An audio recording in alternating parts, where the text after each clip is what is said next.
zanye inkuru nziza, inkuru y'agakiza. Yesu yavukiye i Betelehemu, marayika niwe wabibwiye abashumba, kumukiza hoya tuvukiye. yavukiye mwisi ariwe ntayirane, abana n'aba bantu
mwese ndabashuhuje kandi mbifuriza isabato nziza.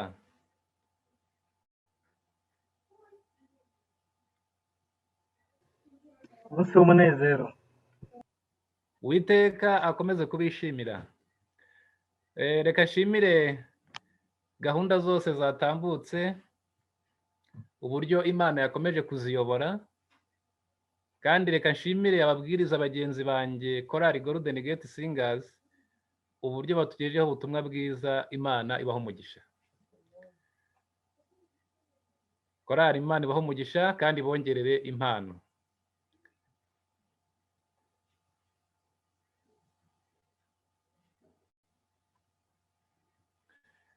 Tugiye kuganira amagambo meza, amagambo ijuru ryemeye ko tuvugana kuri uyu munsi w'isabato. Ndasaba Imana Data kugira ngo buri wese yemerere Mwuka Wera ahuguke, maze twumve icyo ijuru rishaka kutwigisha.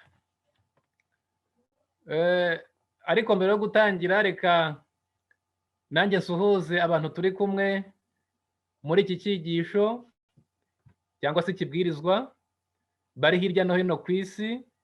Hari abari i Burayi, Amerika, Aziya, muri Afurika, by'umwihariko abari mu Rwanda, abashyitsi bacu mu itorero rya Zindiro, mwese turabishimiye. Imana ikomeze kuduhana umugisha. Amagambo tugiye kuganira ashingiye mu isomo babasomeye, riboneka mu rwandiko rwa kabiri Pawulo yandikiye Timoteyo, igice cya 3, uhereye ku murongo wa 1 ukageza ku wa 7. Amagambo tuganira nanone afite umutwe uvuga ngo ntabarijye. Ntabarijye. Ubwo buri wese abyishyireho avuga ati ntabarijye. Ntabarijye ukora iki? Ntabarijye kubera iki? Reka dusenge. Data mwiza, Imana idukunda kandi tugirira neza, dutinyutse kubumbura ibyanditswe byawe byera wandikishije. Ndasaba kugira ngo ya mbaraga yayoboye abanditse ijambo ryawe yongere imanuke inkoreremo, kandi ari jyewe ari nabumva twemere kuyoborwa na Mwuka Wera. Iyi gahunda tuyishyize mu biganza byawe kugeza ushoje, mu izina rya Yesu, amen. Ntabarijye. Ntabarijye. Reka tubumbure ibyanditswe byera mu rwandiko rwa kabiri rwa Timoteyo, igice cya 3, uhereye ku murongo wa 1, twongere twumve amagambo ahanditse. Rwandiko rwa kabiri Pawulo yandikiye Timoteyo, igice cya 3, duhere ku murongo wa 1 tugeze ku wa 7. Haravuga ngo umenye yuko mu minsi y'imperuka hazaza ibihe birushya. Ariko se ntarajya mbere, twaba turi mu minsi y'imperuka yemwe? Ndagira ngo ahari wisubize. Kuko abantu bazaba bikunda, bakunda impiya, cyangwa se bakunda ifaranga, birarira, bibona, batukana, batumvira ababyeyi babo, indashima, batarabera, badakundana babo, batuzura, babeshyerana, batirinda, bagira urugomo, badakunda ibyiza, bagambana, ibyigenge, bikakaza, bakunda ibibanezeza aho gukunda Imana. Murongo wa 5, bafite ishusho yo kwera ariko bahakana imbaraga zako. Abameze batyo ujye ubatera umugongo. Tumaze gusoma ingeso ziranga abantu bo mu bihe by'imperuka, kandi nta gushidikanya ibyo bihe by'imperuka tubirimo. Mbese izo ngeso ziboneka mu batizera cyangwa se no mu bizera zibasha kubonekamo? Ntabe ari jye. Ariko umurongo wa 5 tubwiye amagambo akomeye cyane kandi yo gutekerezwaho ngo bafite ishusho yo kwera ariko bahakana imbaraga zabo. Mbese abafite ishusho yo kwera ni bantu ki? Ni bande? Kugira ishusho yo kwera, reka tubyumve neza. Iyo umuntu ambonye ndi muri korari ndirimba, abona ndi umuntu w'Imana rwose, kavuga ati uriya muntu ni umuntu w'Imana. Iyo umuntu ambonye ndiho mbwiriza, aravuga ati uyu muntu ni umuntu w'Imana rwose. Ariko nanone byongera kuba ikindi kibazo iyo abonye wa muntu waririmbaga muri korari, wa muntu wabwirizaga, wa muntu wari ufite inshingano mu itorero, akora bya bintu byose tumaze kurondora haruguru. Bafite ishusho yo kwera ariko bahakana imbaraga zako. Umurongo wa 6, kuko muri bo harimo abagabo bomboka mu mazu bakanyaga abagore batagira umutima, baremerewe n'ibyaha, batwarwa n'irari ry'uburyo bwinshi. Muri abo ngabo bafite ishusho yo kwera, muri ba bandi bahora mu nzu y'Imana, muri ba bandi badakererwa, muri ba bandi batanga inyunganizi, muri ba bandi bafite inshingano, muri ba baririmbyi, muri ba bayobozi, harimo abagabo bomboka bagenda gahoro bagasesera mu mazu y'abandi, bakangiza abagore badafite umutima batwawe n'ibyaha. Nshuti muvandimwe, ntabe ari jye, ntabe ari jye, ntabe ari jye. Komboka, kugenda gake gake, abantu ku buryo batabasha kurabukwa, abantu ku buryo batabasha kubimenya, kugenda witonze kandi ukagaruka ukagira ngo nta cyabaye, wamara komboka ukagaruka mu nshingano wari urimo, ukagaruka mu murimo wakoraga, ukagaruka mu rusengero, ukongera ukagira ishusho yo kwera, ariko ibikorwa ukora bigahakana imbaraga zako. Umurongo wa 7, ariko mbere yo kujya ku murongo wa 7, reka tugire amagambo dusoma, amagambo dusoma ari mu Migani igice cya 6, igice cya 5 umurongo wa 7 tugere 14. Imigani igice cya 5 umurongo wa 7 tugende tugere 14. None rero bana banjye nimutega amatwi, ntimukirengagize inama mbagira. Bene uwo mugore ujye umugendera kure, ntukamugenderere bibaho, kugira ngo icyubahiro cyawe kitajyanwa n'abandi. Ukazarinda usaza uri inkorera gahato, ntukamugenderere na hato, rubanda rutazakurya imitsi, ibyo wagokeye bigatwarwa n'abandi, bigatwarwa n'abo utazi.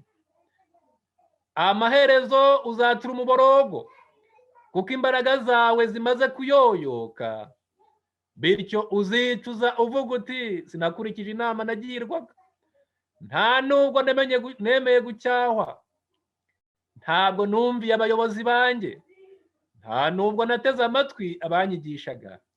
None dore ngezaho mbi igicibwa mu ikoraniro, dore ngezaho mbi igicibwa mu ikoraniro, dore ngezaho mbi igicibwa mu itorero ry'Imana, dore ngezaho ngenda mu nzira abantu bakaryana inzara, bati dore wa muririmbyi, bati dore wa muyobozi ku rwego runaka nimumurebe. sigaye narabaye rubebe, sigaye narabaye iciro ry'imigani, ndahita abana bakamvuga, ndahita abasaza bagaseka, ndahita abagore bakajyana inzara, kubera ko nanze kugirwa inama n'ijambo ry'Imana. None mbaye igicibwa mu ikoraniro ry'abantu cyangwa se mu materaniro y'aho abantu bateraniye. Nshuti muvandimwe, uramenye utazaba inkorera gahato bitewe n'iriya ngeso. Irindi somo riraboneka mu Migani igice cya 6 umurongo wa 20 tugende tugeze 29. Gende gusoma ingeri ya Bibiliya y'ijambo ry'Imana, ariko nayo basoma muyifite. Imigani 6 umurongo wa 20 tugeze 29. Mwana wanjye, ujye wubahiriza amabwiriza ya so, kandi ntugahinyure inama nyoko akugira. Ibyo ujye ubihoza ku mutima, ubyambare nk'urunigi mu ijosi. Mu migenzereze yawe bizakuyobora, igihe uryamye bizakurinda. Nukanguka ubizirikane, koko amabwiriza ni nk'itara, inama ni nk'urumuri, naho imiburo ikaba inzira y'ubugingo. Bizakurinda umugore w'icyomanzi, bikurinda umugore wundi ufite akarimi kareshya. Ntukamurarikire kubera uburanga bwe, ntugakunde kakwicira ijisho, kuko umugore w'indaya aba agushakaho ibyo arya gusa, naho umugore ufite umugabo abasha kukwambura ubuzima. Mbese umuntu yakwirahuriraho umuriro imyambaro ye ntishye? Mbese wakwirahuriraho umuriro imyambaro yawe ntishye? Ntabwo bishoboka. Cyangwa wakandagira mu makara yaka, cyangwa yakandagira mu makara yaka ntashye ibirenge. Uko niko bigendekera usambana n'umugore wa mugenzi we. Ugenza atyo wese ntahava amahoro. Ijambo ry'Imana ni rizima, kandi dufite amahirwe yo kuba twararihowe kugira ngo rituyobore. Mbese twemera kuyoborwa naryo? None se ntago mujya mukurikira ibitangazamakuru bitandukanye, aho abagabo benshi bagwa mu ngo z'abandi, bakahakubitirwa, bakapfa, bitewe n'uko iri somo ryabasohoreweho?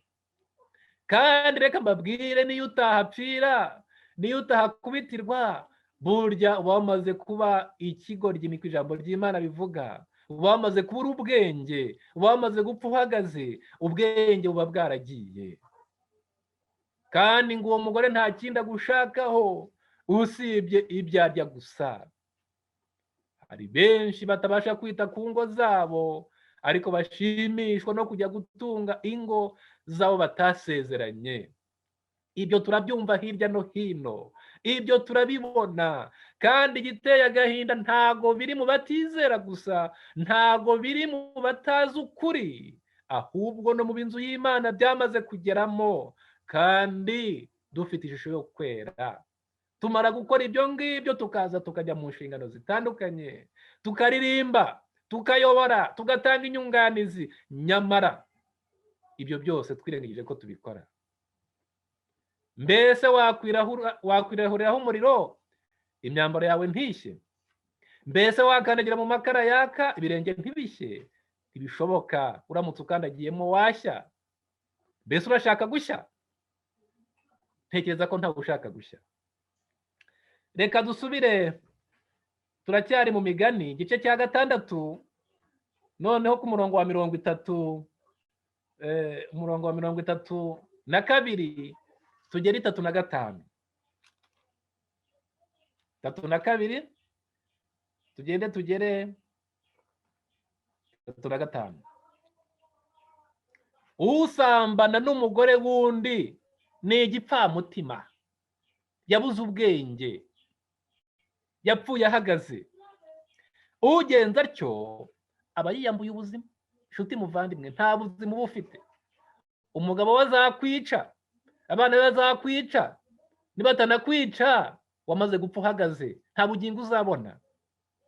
Ni igipfamutima. ugenza atyo aba yiyambuye ubuzima. 33. Ingaruka z'ibyo ni ugukubitwa no gutukwa no guhorana ikimwaro kidashira. Ingaruka z'ibyo ni ugutukwa, aho unyuze hose twabibonye bakakuvuga, no gukubitwa urakubitwa. Negeze mbaho urugero, igihe kimwe bajyaga bavuga umugabo twari duturanye yitwaga Maritini, nigeze kubibabwira. Maritini igihe kimwe twumva induru ziravuze ari nka saa 2, bati Maritini akubitiwe kwa Tadeyo. Maze barahurura, abana barahurura, abagore barahurura, bamuhurizaho imihini, barakubita, bamuzamuye ari intere. Zo ni ingaruka. Si n'ibyo gusa, ahorana ikimwaro kidashira. Yakubitanye n'abana b'amaso, abafite ubwoba, ahorana ubwoba. Iyo agize ngo arakosora abana, ururimi rucika gute? Yavuga iki? Yacyaha ate? Abantu benshi muri iki gihe babaye nk'imbwa zitamoka, nk'uko tubasha kubisoma muri Yesaya. Imbwa zitamoka kubera iki? Ibyo bakora byamaze gutuma batavuga. Uravuga iki? Abantu barakuzi ibyo ukora, mu muryango wawe barakuzi, umugore wawe barakuzi, abana bawe barakuzi. Uzababwira iki? Uzavuga iki? Ururimi rwaracitse. Mu itorero uzavuga iki? Abantu bamwe barayobora ariko ntibashaka kuvuga, kubera ko ibyo bakora birabacira urubanza. Reka twe kuba nk'imbwa zitamoka, zo ntacyo zimaze. Ingaruka z'ibyo ni ugukubitwa no gutukwa no guhorana ikimwaro kidashira. Koko rero 34, ishyari rizatuma umugabo w'uwo mugore arakara, kandi ntazagira impuhwe igihe cyo kwihorera. Ibyo nari maze gusobanura. Bamwe barafata ingendo bakava i Kigali bakajya mu ntara, bajyanye abagore b'abandi, bajyanye abakobwa b'abandi, maze bagerayo Satani akaberekana. Bamwe bakaza bahaburiye ibyo bari bafite, ati telefone yanjye yari ihenze, bayitwaye. Nari mfite sheke, bayitwaye. Nari mfite amafaranga, bayatwaye. Maze bamwe bakaza badagifite imbaraga zo guhamya. Nshuti muvandimwe, aho uri hose ijisho ry'Imana rirakureba. Baravuga ngo 35, nta ndishyi n'imwe azemera, ntazakureka niyo wamuhongerera ibingani, azakwica. Azagutanga mu mategeko, azaza kubivuga ku itorero aho usengera. Satani azamubwira ati genda ubivuge, jya mu mategeko, jya ku itorero asengeraho, ni umubwiriza, ni umuyobozi. Satani aradushuka, ariko umugambi we ni ukudukoza isoni, kandi anagamije kugira ngo umurimo w'Imana we kujya mbere. Bamwe bazavuga bati mbese uriya ntago yari umuririmbyi, mbese uriya ntiyari afite inshingano, mbese ntiyari umuyobozi. Aho kugira ngo nzajye gusengera hariya, nzabyihorera. Barugarira ubwami bw'Imana kandi nabo ntibinjire.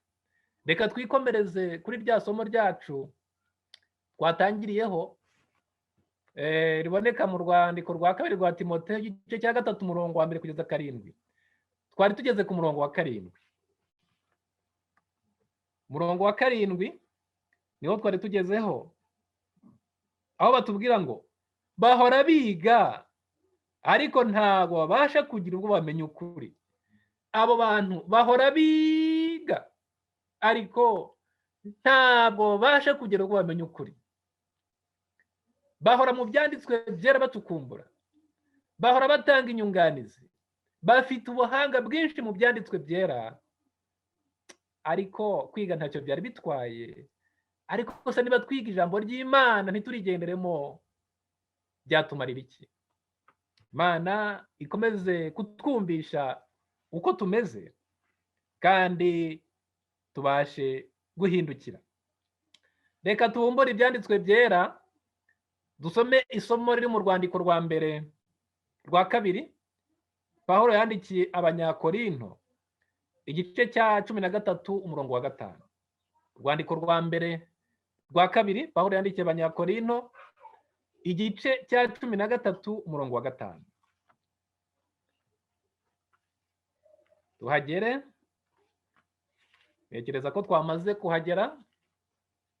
13 umurongo wa 5 haravuga ngo, ngaho ni mwisuzume ubwanyu, mumenye yuko mukiri mu byo twizera kandi mwigerageze. Mbese ntimwimenya kandi ntumuzi yuko Yesu Kristo ari muri mwe, keretse ahari mubaye abagabo? Ngaho ni mwisuzume murebe ko tukiri mu byo twizera. Ese ibyo twizera ni ibiki? Twese tujya kwinjira mu itorero ry'Imana twarabatijwe. Twabatijwe bamwe hari amahame 27 dushingiyeho kwizera kwacu nk'abadivantisi b'umunsi wa 7. Abandi tubatizwa hari amahame 28 dushingiyeho kwizera kwacu. Harimo yavuga ngo nzajya nkiranukira Imana muri kimwe cy'icumi n'amaturo, nzajya nubahiriza umunsi w'isabato, nzajya ngira uruhare muri gahunda z'itorero nitabira amateraniro yo gusenga n'ibindi. Ayo mahame yose murayazi, ni inshamake y'ibyo dushingiyeho kwizera kwacu kandi bishingiye kuri Bibiliya. Ngaho nitwisuzume, mbese turacyabirimo? Biteye akaga abantu bamaze gusenya rwose ibyo twe dushingiyeho kwizera kwacu. Abantu barakora ibyaha ku mugaragaro nta gutinya. Abantu baranywa inzoga ku mugaragaro.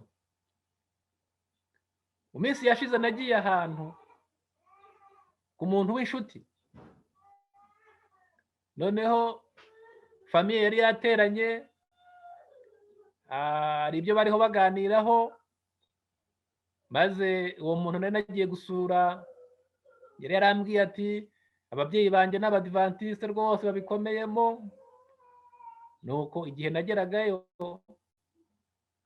arabaperezanta, uyu ni umwizera w'umudivantiste, ni umuyobozi, avuga jewe turaganira, ariko nkabona abo bantu yanyerekaga bamaze kubabwira ko ndi umuyobozi w'umudivantiste, batangira gusa naho banyishisha. Mu gihe cyakurikiyeho uwo mumama arababwira ati, ariko nimuhumure, nimwisanzure, ni mwene so, ntimugire ubwoba. Noneho nza kureba hirya, nsanga munsi y'ameza hateretse inzoga banywaga. Mpita mbona impamvu bari batangiye kunyishisha. Ntabwo ari uwo mu itorero ryo hafi aha ngaha, ni kure.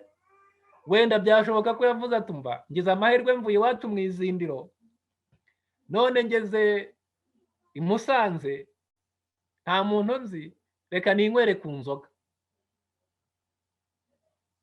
Mbese dukiranuka ari uko turi ahantu batuzi? Cyangwa aho turi hose dukwiye kuba urumuri, dukwiriye kuba itara? Byashoboka ko uwo muntu yageze ku itorero ry'iwabo, wasanga afite n'inshingano, wasanga abwiriza, wasanga atanga inyunganizi, wasanga akora ibikorwa bitangaje. Naracecetse, ariko numva birantangaje. Abantu baranywa inzoga, abantu barasambana, abasore, inkumi, abagabo bubatse, abagore bubatse, abantu baziruye isabato ku buryo butangaje. Abantu imirimo yabo irakomeje iminsi 7 kuri 7. Abantu barakora ubucuruzi kuwa nyuma bagafunga amasaha yagenwe na leta ageze, nta n'isoni bafite. Reka insengero zikingure, ntabwo tuzabuza kuza mu rusengero, ariko inshingano bazazikomeza, bazaririmba, bazabwiriza, bazayobora, bazakora inshingano zitandukanye nk'uko bisanzwe. Abantu banajya muri business zitandukanye, barataha ubukwe. Nyamara itegeko rya 4 riratubwira ngo wibuke mu minsi 6 ujye ukora, ariko wa 7 niwo sabato y'Uwiteka Imana. Ntukagire umurimo wose ukoraho, yaba ari wowe ubwawe cyangwa abandi bantu bari iwawe.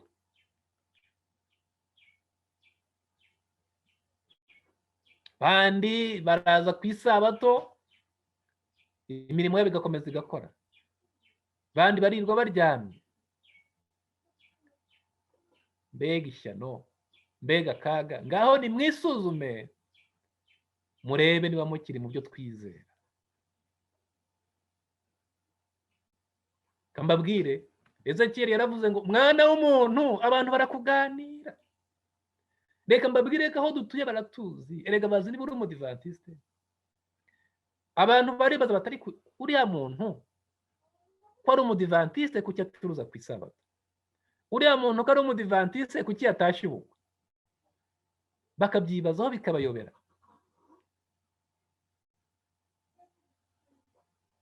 Birakwiriye ko twongera gusubira ku rufatiro twari dushingiyeho kwizera kwacu.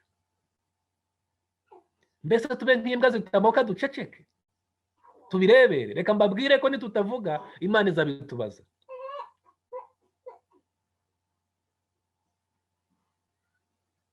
Birakwiriye ko abantu babwirwa ukuri nk'uko kuri, hakabamo guhitamo. Ubasha guhitamo neza ni amina. Nuhitamo nabi nabyo ni amahitamo uzaba wagize nyine, ariko amaherezo azaba mabi. Birakwiriye ko twongera gusubira ku rufatiro rw'ibyo twari dushingiyeho kwizera.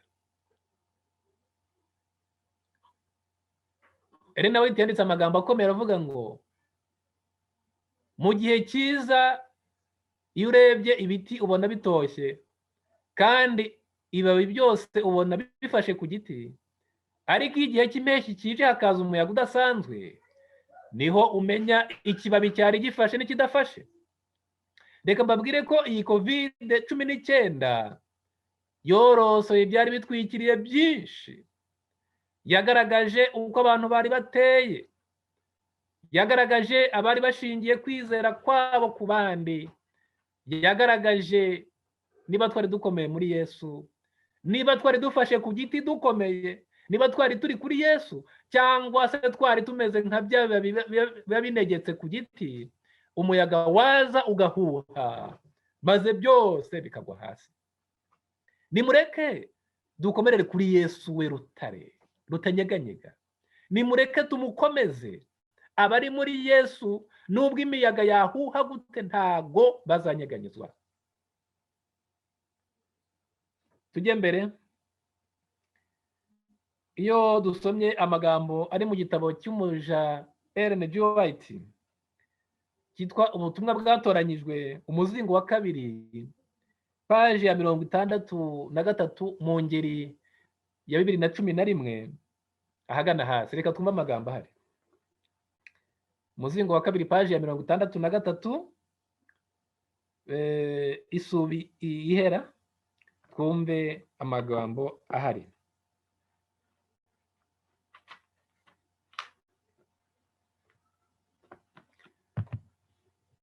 Hari amagambo ngira ngo twumve neza icyo yashatse kuvuga. Imana ifite itorero ku isi rishikamye mu kuri, kandi iyo tubona abagabo ndetse n'abakobwa banyega itorero turabatinya. Muri iyi minsi ya none abantu bamaze kuva mu byizerwa rwose, baragaragaza ko iby'itorero ryari rishingiyeho nta gaciro bigifite. Reka tujye mbere. Iyo tubona abagabo ndetse n'abakobwa banyega itorero turabatinya. Tuzi ko Imana itigeze ibatuma, nyamara baragiye, kandi abantu bose batemera ibitekerezo byabo byayobye babafata ko ari abarwanya umwuka w'Imana. Ibintu byose nk'ibyo biri mu murongo wa Satani. ariko umurimo w'Imana uzakomeza nubwo ubu hariho, kandi hazakomeza kubaho abantu bazahora barwanya isengesho rya Kristo ngo mu buryo butaziguye. Umurimo uzatera imbere, aba bantu basigarana ibihimbano byabo.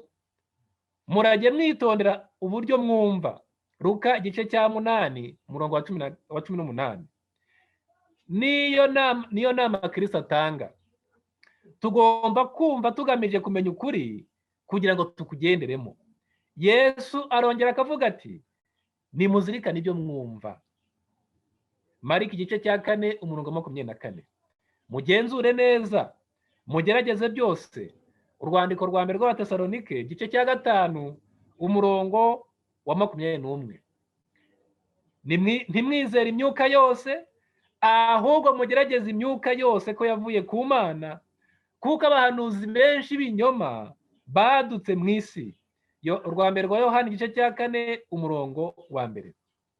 Iyi niyo nama y'Imana, mbese tuzayumvira? Iyi niyo nama y'Imana, mbese tuzayumvira? Reka mbabwire ko muri iyi minsi ya none itorero ry'Imana riri ku rugamba rukomeye cyane, aho twumva abagabo n'abagore banyega itorero ry'Imana, bati ntabwo ari ngombwa gukora ibikorwa ibi n'ibi. Bamaze kuzirura isabato, ntabwo ikiri ngombwa, iyo ni imihango. Igihe cyo kujya mu nsengero cyararangiye, nyamara kandi akajya mu kazi. Igihe cyo gutanga icya 10 n'amaturo cyararangiye, nyamara akajya gucuruza, nyamara akajyana abana ku ishuri, nyamara akajya mu kazi. Ibyo byose nta wundi ubiri inyuma, ni Satani, umwanzi w'ibyiza. Abandi bati ibinyenyeri byazimye, abandi bati nta kintu kizima kikivugirwa mu nzu y'Imana. Kuki se wumva ko mu nzu y'Imana nta kihavugirwa cyiza, ukumva ko iwawe kihavugirwa? Kuki wumva ko abantu bari mu rusengero bose bamaze kuyoba cyangwa se bamaze kuba Satani, wowe ukumva ko uri umuntu w'Imana? Kubera iki? Abandi bati nta kiza cyaturuka mu bayobozi. Mu bantu bose Imana ifitemo abakiranutsi n'abakiranirwa. Mu bayobozi harimo abantu b'Imana, kimwe n'uko harimo abantu Satani akoresha. Mu bizera harimo abantu b'Imana, kimwe n'uko harimo abo Satani akoresha. Nta hantu na hamwe utabona abantu b'Imana cyangwa se ngo usange abo Satani akoresha. Icyo ni ikibazo gikomeye. Nyamara tumaze kubona amagambo avuga ngo bene abo ngabo ntabwo Imana batumye, baritumye. Abo banyega ngo Imana ifite itorero ryayo ku isi, abakare bazakomeza kubaho mu itorero ry'Imana. Reka twumve icyo umuja w'Imana yongeye kubivugaho muri icyo gitabo n'ubundi rimaze kubabwira, umuzingo wa 2 kuri paje ya 68 n'ubundi ahahera. Paje ya 68 kuri paragarafe ihera. Hazakomeza kubaho amatsinda y'abigisha b'ibinyoma n'abaka. Mu itorero hazakomeza kubamo amatsinda y'ibinyoma n'ubwaka, agizwe n'abantu bavuga ko bayobowe n'Imana. Abo ni abantu bazihuta bakagenda mbere y'uko batumwa, kandi bazatanga umunsi n'itariki ubuhanuzi butasohoye buzasohoreraho. Muri iyi minsi mwagiye mwumva abantu bavuga bati byanze bikunze imperuka igomba kuba muri iyi korona. Abandi bagiye batanga amatariki bavuga igihe imbabazi zarangiriye. Mwagiye mubumva. Ibyo ngibyo ni ubuyobe. Icyo tuzi cyo ni uko imperuka uko byakagenda kose izaba, kandi turayegereje. Ariko ntabwo ari ibyacu gushyiraho amatariki, ntabwo ari ibyacu kuvuga ngo byanze bikunze imperuka iba muri iki gihe. Uko kukaba ari ukwishuka, kwaba ari ukubeshya.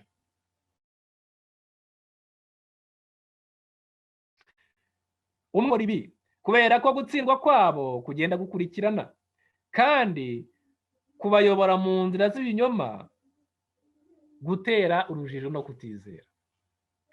uko bakomeza kugenda bashayisha muri ibyo ngibyo, nabo igihe kiragera bakazimira, ukabashaka ukababura, kandi barushaho gutera urujijo mu bizera, bakabura icyo bafata n'icyo bareka. Nimureke twizere ijambo ry'Imana n'ibyanditswe, tumenye ko igihe cy'imperuka kiri hafi, ariko twirinde gushyiraho amatariki, twirinde gutera urujijo mu bizera, cyane cyane bakiri bato. Duhore twiteguye. Abandi baravuga bati umva igihe cy'imperuka kiraje, kubw'ibyo ntago abana bacu bagomba kujya ku ishuri, igihe cyo kwiga cyararangiye. Mu minsi yashize naratangaye ubwo nari nkurikiye kuri televiziyo, maze mbona umuntu nari nzi wari umwizera wo mu itorero rya Bibare, reka mbivuge, benshi baramubonye rwose, ubona imitsi yareze mu gahanga, avuga ati rega nta gihe cyo kujyana abana ku ishuri, igihe cyararangiye, nta gihe cyo kwiga kikiriho, muvana abana mu mashuri. Rero nawe yanditse amagambo akomeye avuga ngo niyo imperuka yaba izaba ejo, ntago byatuma ntatera igiti cya pome. Ese ubundi imperuka iramutse ibaye, igasanga dukora, igasanga duhinga, igasanga ducuruza, igasanga twiga, bitwaye iki? Nimureke duhinge ariko tuzi ko imperuka iri hafi, nimureke twige ariko tuzi ko imperuka iri hafi, nimureke ducuruze, mu bucuruzi bwacu tube inyangamugayo, tubwirize ubutumwa tuzi ko imperuka iri hafi. Ariko uramenye ntuzakora ikosa ryo guhagarika imirimo wakoraga. Imperuka iri hafi kandi iradusatiriye rwose, ariko mureke mu mirimo yose dukora tubwirize ubutumwa. Uwiga yige ariko abwiriza ubutumwa, ucuruza acuruze ariko abwiriza ubutumwa. Mu kazi kose dukore ariko twiteguza n'abandi. Hari n'abandi mwagiye mwumva, dufite abantu bagiye basohoka mu matorero yacu, hari abo tuzi n'abandi tutazi bakihishe ariko barimo. Inama nabagira ni ukuza mu murongo, nukomeza kwihisha mu mwambaro wa gikristo kandi urwanya umurimo w'Imana, igihe kigiye kugera Satani agushyira ahagaragara. Icyo yifuza ni icyo ngicyo. Dukomeje,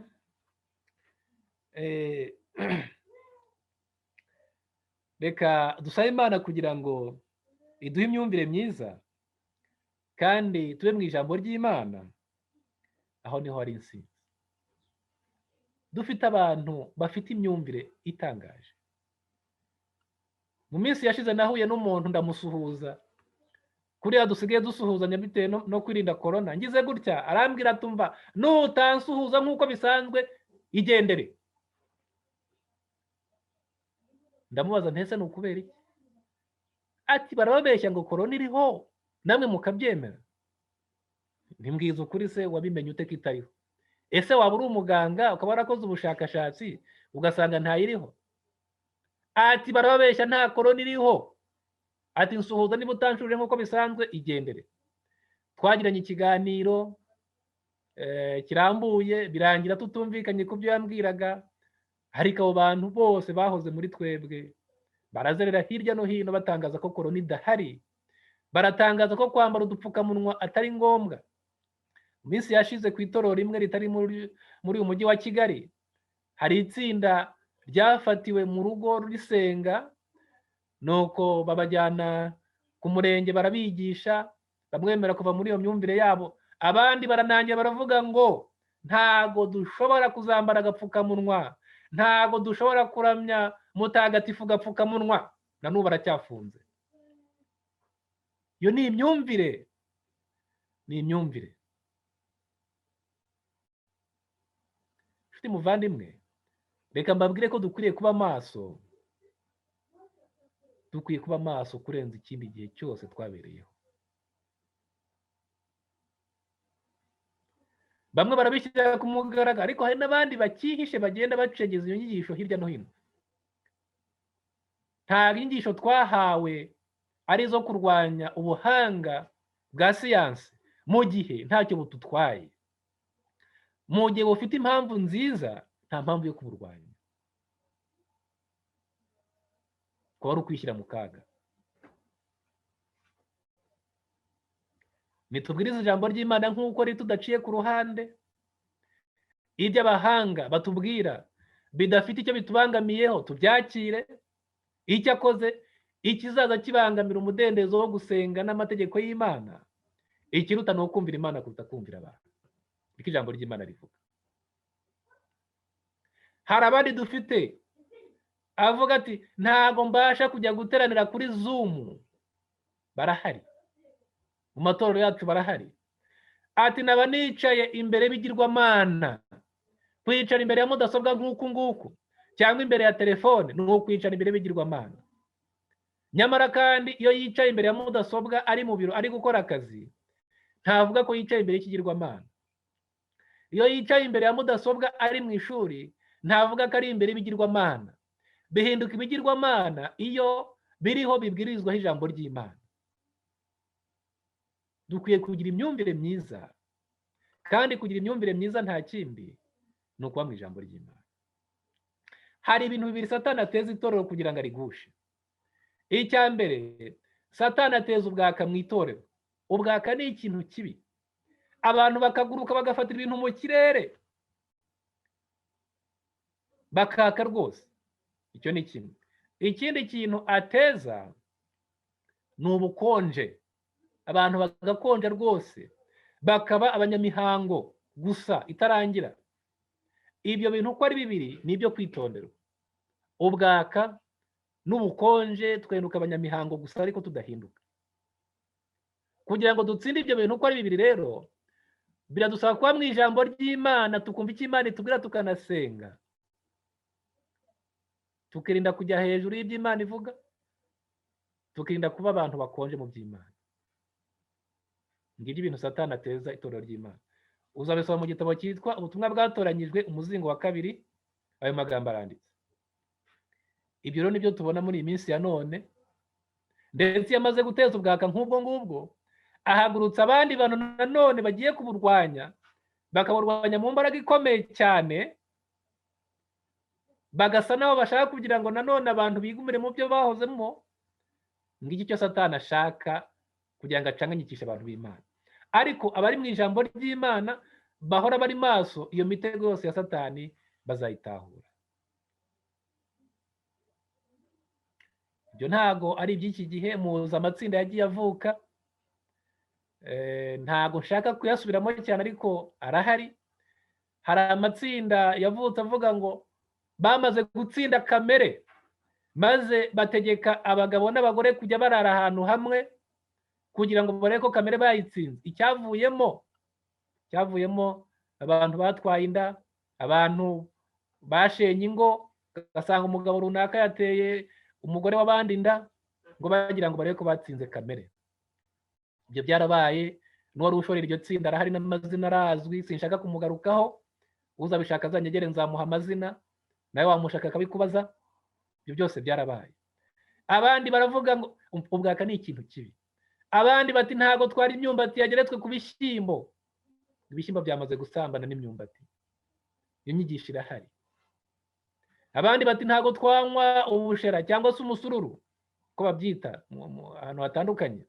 Bati burya amamera kwa kundi yazana, sinibutse uko babyita, bati buriya ni ubwanwa bwa Satani. Ni ibintu by'amafuti biri aho ngaho. Nibazo bikomeye cyane. Reka tube maso, tuve mu tuntu tudafite ishingiro, tube mu ijambo ry'Imana, niho tuzabonera amahoro. Nidutwarwa n'amarangamutima ngo kanaka ngo yavuze, ngo kanaka yahanuye, ngo kanaka yambwiye gutya, Satani azadutwara byanze bikunze. Ubu mu matorero yacu hamaze kwinjiramo umwuka wundi ntamenye aho wavuye, ubaga handi ngo Imana ngo yambwiye. Imana iravuga nibyo, ariko reka mbabwire, igihe tugiye kuyivugisha ibyo itavuze turi mu kaga. Ese ubundi ikintu Imana ivuga kitari mu ijambo ry'Imana ni iki? Ingo z'abantu ziri gusenyuka. Imana yambwiye ngo umugabo we ni umusambanyi, umugore we ni umusambanyi, Imana yakumbwiyeho ibi n'ibi. Ibyo bintu negeze guhura n'akaga nkako ngako. umuntu ashaka kunzanaho utuntu nk'utwo ngutwo ngo Imana ngo yambwiye. Imana ndayisenga, nawe urayisenga. Nishaka kumbwira izambwira. Ntabwo ufite ubucuti ku Mana kundusha, ntabwo Imana igukunda kundusha. Mwene utwo tuntu ntabwo twari dukwiye kuba mu itorero ry'Imana. Twahawe ijambo ry'Imana ryuzuye, ni umucyo ukomeye, ndetse tugira umugisha w'umwihariko udasanzwe. Dufite ibindi bitabo byaje kugira ngo bibashe kumurika cyane muri uwo mucyo munini, bitubwire. Twizera ko Imana itubwirira mu ijambo ryayo ubushake bwayo, kandi natwe igihe dusenga tuba tuyibwira ibyacu. Niyumva ari ishaka kukubwira cy'umwihariko, nabyo birashoboka, izaza ikikubwira. Kuki yagomba guca kuri wowe? Hari benshi bagiye bahana ibibazo nk'ibyo ngibyo mu itorero. Imana yambwiye gutya, narose gutya. Reka mbabwire ko abadashikamye mu ijambo ry'Imana, ibitangaza byo bizakorwa, amayerekwa y'ibyiganana azabaho. Abadashinze imitanimba mu ijambo ry'Imana, Satani azabatwara bimworoheye. Ahari amahoro gusa ni mu ijambo ry'Imana no gusenga. Tugomba guhora turi maso. No mu itorero ry'Imana hamaze kuba abantu bameze gutyo. Reka mbaho urugero rumwe rundi rwambabaje muri iyi minsi. Ibyo tuvuga ni ibintu biriho. Bamwe mu bantu bamaze gushinga ayo matsinda afite iyo myizerere, umwe muri bo bayoboye yasanze umuntu aramubwira ngo ni n'umubitsi w'itorero, aramubwira ati Imana yakudutumyeho ngo amafaranga y'itorero ubitse uyazane dukora umurimo w'Imana. Atese umurimo w'Imana mushaka gukora n'uwuhe? Amubwira ati hari abantu baturuka hirya no hino baza kutwigisha muri ayo matsinda. Imana yatubwiye ko ayo mafaranga ubitse ukwiye kuyasohora agafasha abantu b'Imana mu ngendo zabo akabatunga. None se niba iryo tsinda rikoreshwa n'Imana, kuki badatanga icyo cya 10 n'amaturo? Kuki badakora imirimo yo gutuma bafasha uwo muntu? Kuki bashaka amafaranga cyangwa amaturo yatanzwe n'itorero ry'Imana?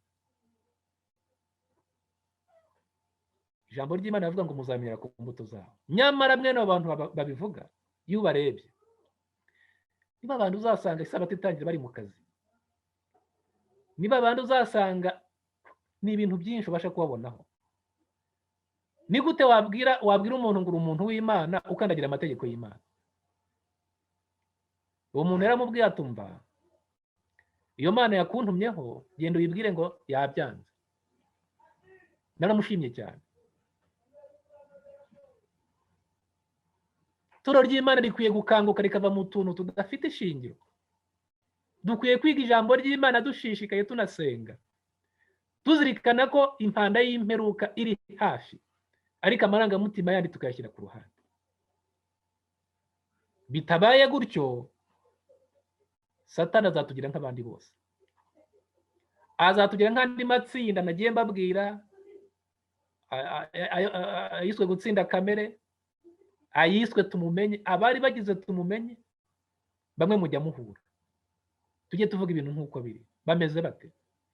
Harabonjya mbona bamwe baranywa inzoga, bamwe bahindutse ukundi, abandi bagiye mu busambanyi, abandi bazanye abagore barenze umwe. Umva,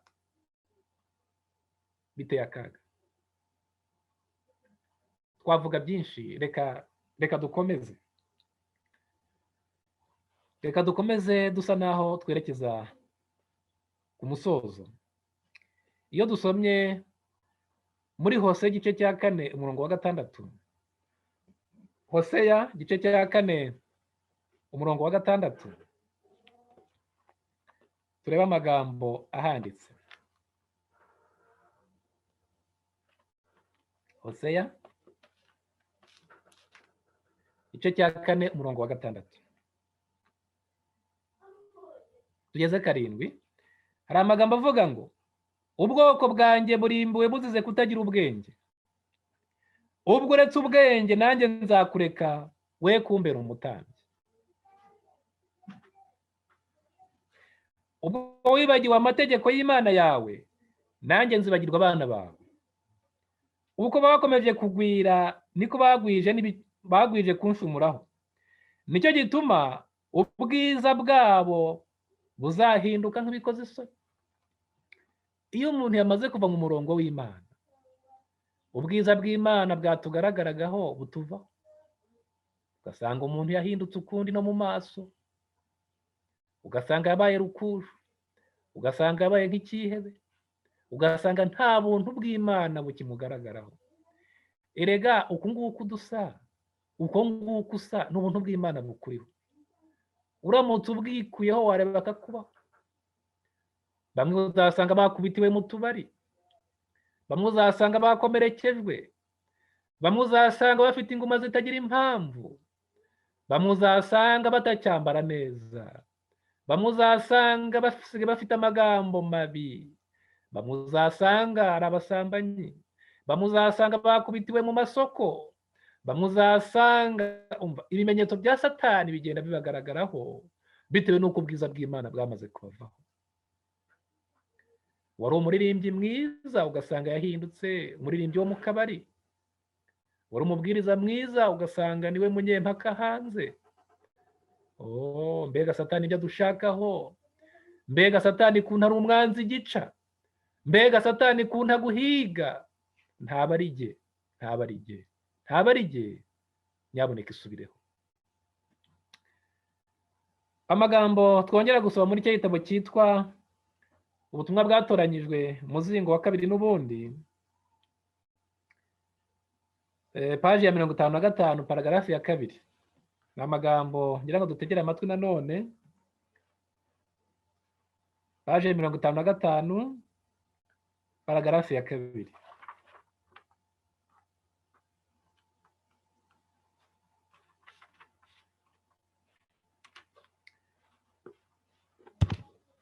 Dukurikire.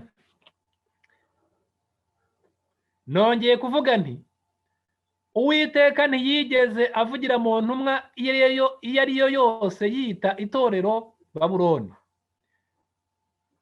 Ryumvira amategeko y'Imana. Ni iby'ukuri ko hari urukungu ruvanze n'ingano, ariko Kristo yavuze ko azohereza abamarayika be kugira ngo babanze barukoranyirize hamwe, baruhambiremo imiba maze rutwikwe, nuko ingano zishyirwe mu kigega. Nzi ko Uwiteka akunda itorero rye, ntabwo rigomba guteshwa gahunda cyangwa ngo ricibwemo uduce duto duto twigenga. Nta reme na rike riri muri ibi ngibi, kandi nta gihamya na gito kiriho kivuga ko ibintu nk'ibi bizabaho. Abantu bazumvira ubutumwa bw'ibinyoma, kandi bakagerageza kubwigisha abandi, bazayobywa ndetse babe biteguye kwakira ubuyobe bukomeye cyane, kandi nta cyiza bazageraho. Abantu bazakira ubuyobe ndetse bakabwigisha n'abandi, ngo bazakomeza kugenda nabo bayoba, kandi ngo nta kintu cyiza bazakuramo. None se ni abantu bangahe bahoze muri twebwe cyangwa bakiturimo batarishyira ku mugaragaro, bagenda batangaza ko itorero ryamaze kuba Babuloni, ko nta cyiza kikiboneka mu itorero ry'Imana, ko abayobozi ari ibinyenyeri byazimye? Ndetse reka mbabwire ko mu gihe cya mbere ya korona naje kubimenya, hanyuma ntago nari mbizi. Hari abantu babonaga ikibwirizwa cya saa 5 gitangiye bagasohoka, bati nta cyiza bariya bavuga, baravuga ibyo batazi, ngo bagasohoka bakajya kwinyuguza. Hari n'imvugo bakoreshaga ngo ni ukwimwakura, sinzi aho barikuye. Hari amagambo agenda ahimbwa kubera ko ngo nta kintu kiri mu rusengero kizima.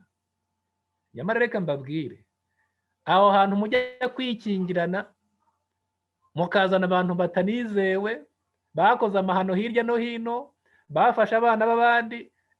Haroretse kumbwira ati ngewe navumbuye ko umuntu utwigisha mu itsinda ntashaka kuvuga, yakoze amahano mu itorero runaka, afata umwana w'abandi mu itorero baramuca, ati namenye ko ngo ari utwigisha mu itsinda. Abo bantu mugenda mukikingirana mu nzu, bakagenda bakababwira ibintu bishakiye, bafitanye ibibazo n'itorero, icyo bazabakorera muzakibona. hari ubona bagenda mubwira ariko abantu b'Imana muri kuyobya muzababazwa. Arambwira ngo ntacyo mwakora kugira ngo muzabagarure, abimbwira gutyo. Reka twikomereze. Muri bamwe mu bagize itorero harimo abibone, biyemera, binangirira mu kutizera ndetse no kwanga kureka ibitekerezo byabo. Nk'abo ngabo nyine, nubwo bahabwa ibihamya bikurikirana bituma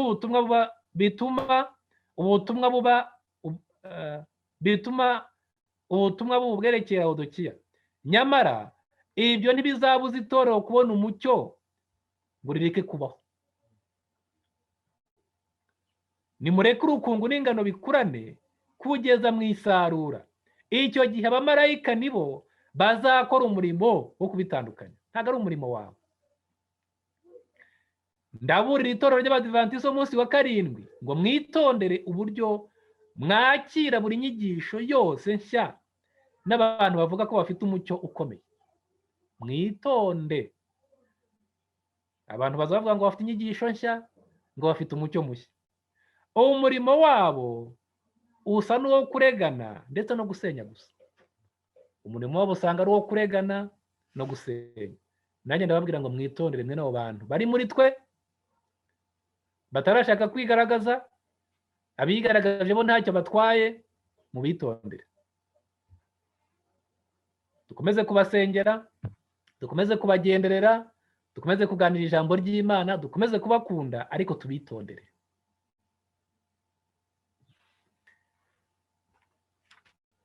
Ntabarige. Ngira ngo noneho igisubizo cyabonetse. Ntabarige kubera iki? Ntabarige. Ntabarige. Urwandiko rwa kabiri rwa Timoteyo, igice cya 3 umurongo wa 1 kugeza 7.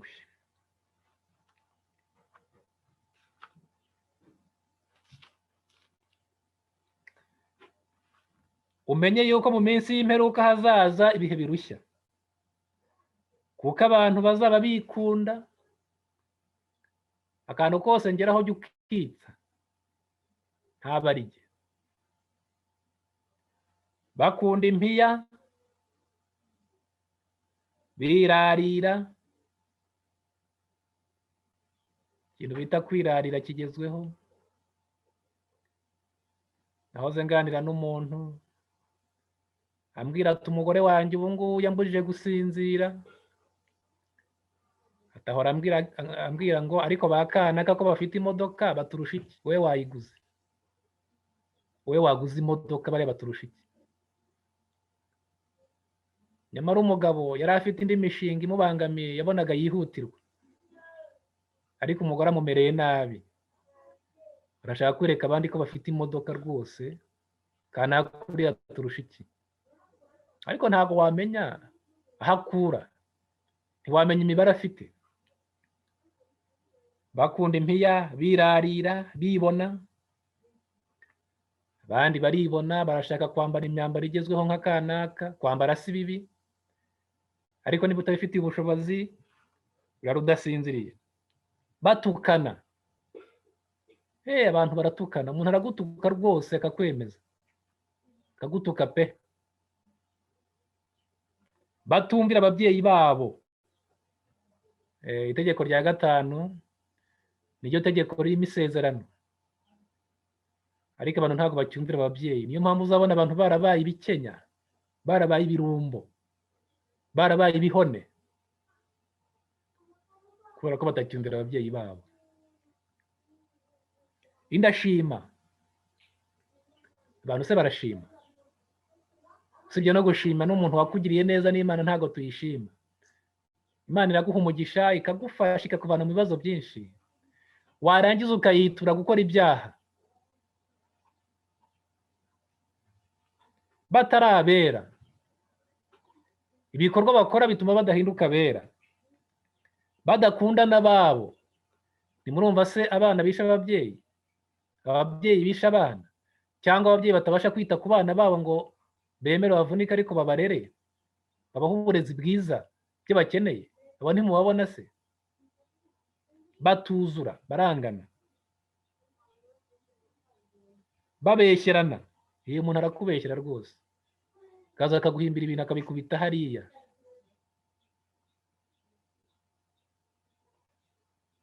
Batirinda, kwirinda byabaye ingume no mu bizera, haba mu byo kurya, mu myambarire, mu byose.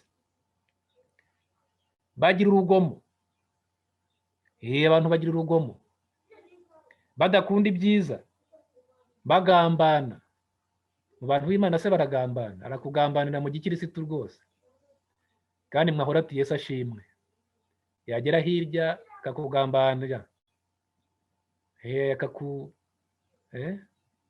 akakugambanira rwose. Ibyigenge, kora ibyo yishakiye, ntashaka kugirwa inama. Menya ibyawe nanjye menya ibyanjye, uranshakaho iki? Ntunshinzwe. Barikakaza, bashinze ijosi ntibashaka kumva. Bakunda ibibanezeza aho gukunda Imana. Nibyo twavugaga, bamwe bariho baracuruza ku isabato, abandi baratwaye imodoka ku isabato, abandi bariho barigisha ku isabato, abandi bariho bariga ku isabato, kuko nibyo bibanezeza aho gukunda ibinezeza Imana. Bafite ishusho yo kwera. Abo ntabwo ari abapagani, ni abaririmbyi, ni abayobozi, ni abafite inshingano zitandukanye, ariko nubwo bafite ishusho yo kwera, ibikorwa bakora bihakana uko kwera. Inama tugirwa rero, abameze batyo ujye ubatera umugongo, ntukifatanye nabo, ntukifatanye nabo, ntuzabange ariko ntuzabagire n'inshuti. Burya inshuti ni ikintu gikomeye. Inshuti ni umuntu mubana mukagirana inama, ukagira icyo umwigiraho n'akakikwigiraho. Inshuti nk'iyo ntukwiye kuyigira, ntukwiye kumwanga ariko byumvikane neza, ntukamugire inshuti, mubane bisanzwe. Abameze batyo ibyo maze kurondora byose. Twabonye bomboka, bagenda gahoro gahoro, bakombokera mu mazu, bagasanga abagore badafite umutima, baragenda gake gake, bomboka bomboka, kuko umujura agenda yomboka, umunyacyaha agenda yomboka. Bamwe bamaze gucika intege, bagifite ijambo bavuga mu miryango yabo, kuko arajya kuvuga umugore yamureba ikijisho akibuka agaceceka, arajya kuvuga umwana yamureba ikijisho akibuka agaceceka. Ibyo bakora byamaze gutuma ururimi rwabo rucika mu bundi buryo. Mu itorero ntibakivuga, arajya kuvuga akibuka ko byashoboka ko wenda ejo hazaza umuntu akaza kubivuga ku itorero, akibuka ko hari umuntu wamubonye, ati reka nceceke. Bamwe baranga inshingano, ati uyu mwaka ndumva rwose nta mbaraga mfite, mwe kuntora, mfite akazi kenshi ntabwo mbasha kuboneka. Wamuha gahunda yo kubwiriza ati mva nzakubwira ikindi gihe ndetse, kubera ko yamaze gucika imbaraga zo kuvuga. Uravuga iki se? Uravuga iki? Uravuga iki? Inama nakugira rero ni ukwihana, ugahindukira, reka komboka mu mazu y'abandi, rekeraho, sigaho. Imana iragukunda, Imana iragushaka. Iri jambo ritambutse ku bwawe, ntago nkuzi, aho uri simpazi, ariko Imana iragushaka kugira ngo uhindukire, kugira ngo uve mu byo urimo. Somo risoza riraboneka muri Yesaya igice cya mbere, Yesaya igice cya mbere umurongo wa mbere, Yesaya igice cya mbere umurongo wa 16 kugera 19. Yesaya igice cya mbere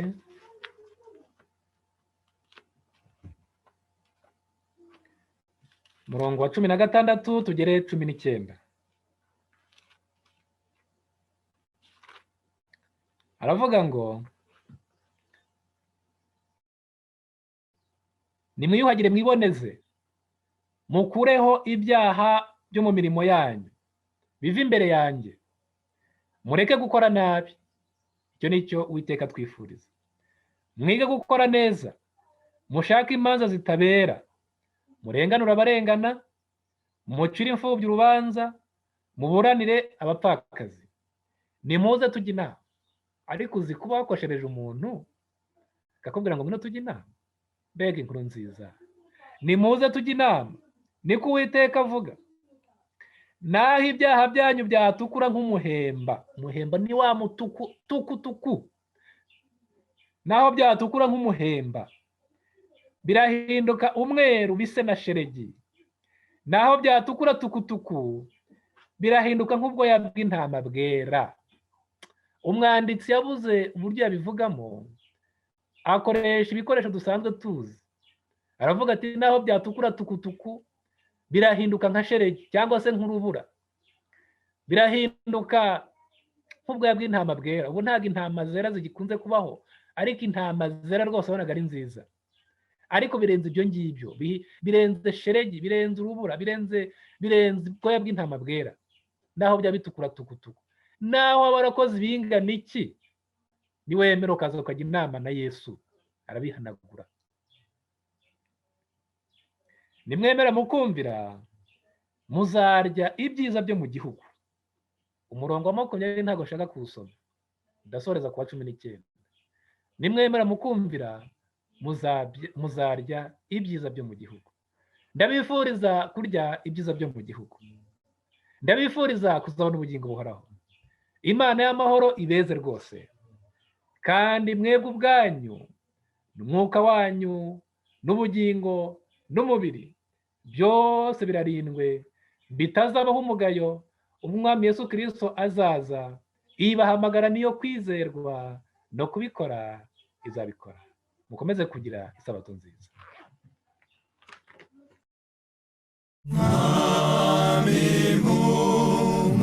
Umugisha wawe uhera bose ubusa, ndakwinginga ntumiteho, ariko umpire none,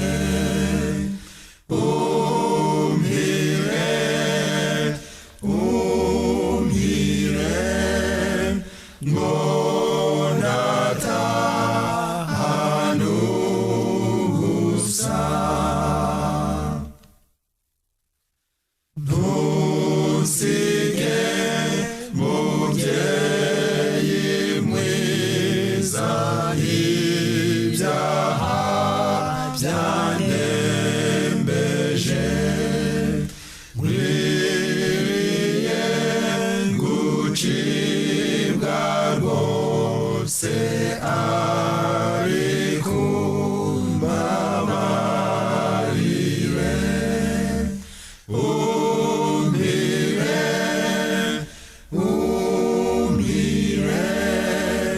Ngo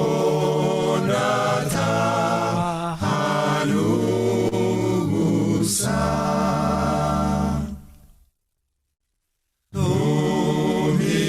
Ntumiteho Mwuka Wera, niwuhumure impumyi,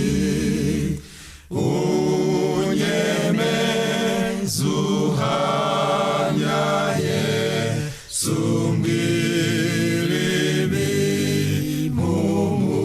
ibimpumuriza.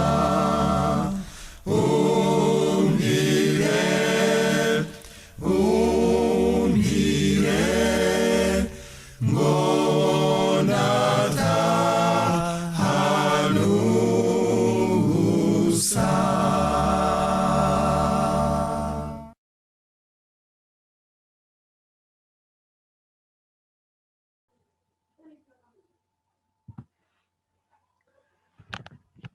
Data mwiza, Imana idukunda kandi ishobora byose, tugushimiye ijambo yemeye ko ritambuka kuri aya manywa, ubihimbarizwe. uduhe kumera nk'amatungo. Amatungo iyo amaze kurisha agira igihe cyo kuza. Muri uko kuza niho abasha kumva uburyohe bw'ibyo yarishije. Natwe uduhe gutekereza kuri iri jambo twitonze, kandi uduhe gushyira mu bikorwa, kuko hahirwa bumva, hahirwa n'abashyira mu bikorwa cy'ijambo ry'Imana risaba. Sabiye umugisha wawe rero abateze amatwi iri jambo bari hirya no hino ku isi yose, kugira ngo ubahe umugisha wawe kandi ibibarwanya bibatsindire. Satani ararakaye cyane kubw'iri jambo rimaze gutambuka, ariko nubwo ari umurwanyi si umuneshi, uduhe guhinduka rwose. Ntago nabura gusabira umugisha rero abafite ingorane zitandukanye, abo Satani atwaza igitugu akabakoresha ibyaha bitandukanye, ni ukuri ubambika imbaraga yawe. Kandi n'abibwira ko bahagaze birinde batagwa. Kutagwa nta kindi ni uguhora imbere yawe no kugufata kugira ngo dukomeze. Uturinde kukurekura, uturinde twe gutahana ubusa, dukomeze kuba imbere yawe. Ufashe abarwayi barwaye indwara z'umubiri, barembejwe n'uburwayi, bihebye bahumurize. Abadafite icyo barya, abadafite icyo banywa n'icyo bambara, babonere umugisha imbere yawe. Iyi sabato ikomeze kutubera iy'umugisha, kandi ukomeze kudufasha no mu masaha yandi asigaye, kugeza ubwo nimugoroba tuza kwisoza twinjira mu cyumweru cy'imirimo. Kandi muri icyo cyumweru cy'imirimo uzakomeze kutuba hafi, uzarambura ikiganza cyawe uhaze kwifuza kwacu, uzaduha imigisha y'uburyo bwinshi, kandi mu kazi kose dukora tuzakomeze kukugaragaza. Ibyo ushaka byose bitubeho mu izina rya Yesu, amen.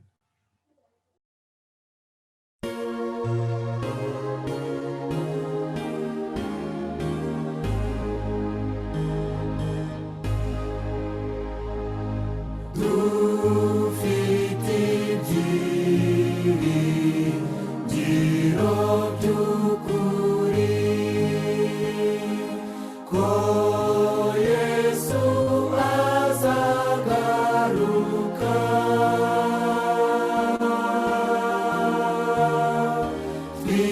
Twizezwa n'uko yabivuze.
Dufite